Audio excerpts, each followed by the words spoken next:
अस्सलाम वालेकुम की हाल ने दोस्तों। ठीक हो? उम्मीद करना मेरे सारे फ्रेंड ठीक ने। तुसी मेरा चैनल देख रहे साजिद विलेज लाइफ के जेरे मेरे दोस्त मेरे चैनल ते नवे आए ने वो चैनल जल्दी ना सबसक्राइब कर लो तो बेल आई घंटी ਨੂੰ क्लिक करते हाल ते सिलेक्ट कर दो। बहुत शुक्रिया दोस्तों का। दोस्तों आप हुण वीडियो शुरू करन लगे हाँ।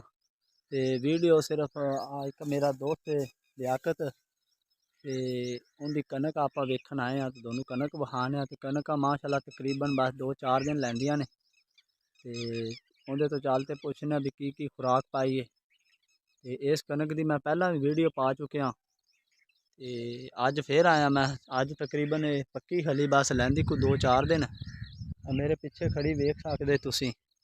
ते चलने आप उनके कोल ते गल्लां बातां करने ते दोस्तों भी सुना है। बड़ी गल है रोजा रखा। आ विगा तेरा लंघ जाएगा उस विगे नालों। हाँ कनका माशाल्लाह दोडियां तो आईयां यार 2-4 दिन। 2-4 दिन तेरे कनक में। लो जी आप पहुंचे आदे दोस्त को। अस्सलाम वालेकुम। वालेकुम। ये जी भाई लियाकत साहब ने ते इन्होंने माशाल्लाह 1 किला बीजा साढ़े पीछे खड़ा ते इनकी कनक का दोनों विजिट कराने 4 चफेरों चल अगे लग। 1 बीघा इन्हें जी पहला बीजा आ बीघा जरा आ चेक कर सकते तुसी। ये बीघा इन्हें थोड़ा पहला बीजा ते इस तो अगला बीघा जड़ा वो इन्हें थोड़ा वो किन्ने दिन बाद बीजा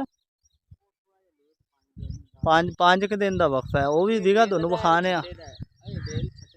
हाँ बाकी ये बीघा ड्रिल नाल बीजा इन्होंने तो वो अगला बीघा जड़ा वो इन्होंने बीजा छट्टे ते आ पट्ठे पुट्ठे ने इन्होंने ते इन्हों दी कनक तकरीबन आईयां खड़ियां ने। इधर तुसी वेख सकते बस 2-4 दिन लैंदियां ने।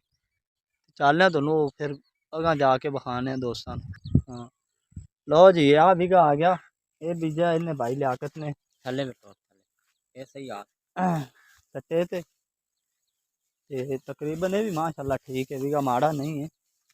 आ डोगी जी डिग्गी खली है ते थले बाकी इन्हें खुराक खुरूक DAP भी पाई नाइट्रेट भी पाई यूरिया भी पाई है।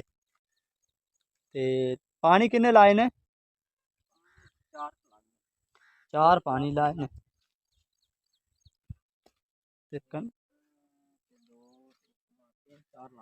हाँ 3-4 पानी लाए ने।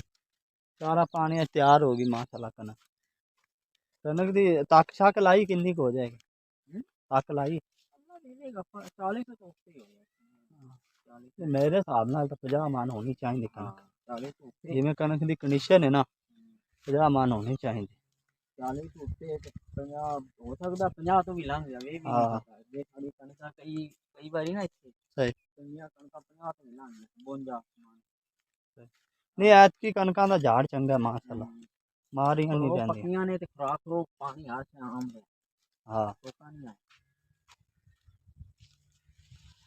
तू चेक करो सफेद तूतियां ने इंदियां माशाल्लाह।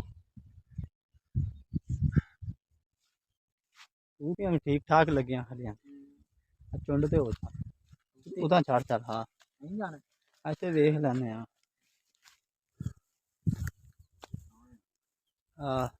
आ भी कनक इन्हां दी ते इन्हां दे वालद साहब दी ये कनक इन्हां दा जाती गिल्ला है।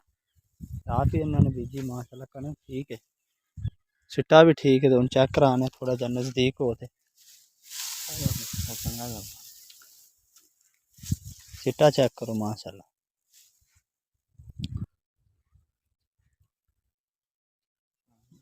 कनक तो बाद की तिली बीजनी तिली बीजनी डाउन ते अली नाल। हाँ अली नाल बीजी ते बहुत शुक्रिया दोस्तों का। मेरे इस चैनल में ज़्यादा से ज़्यादा सबसक्राइब करो ते कमेंट करके जरूर दस्या करो। अगर कोई वीडियो च मिसटेक हुई हो तो लाजमी मैनू कमेंट करके दस्या करो। बहुत शुक्रिया दोस्तों का।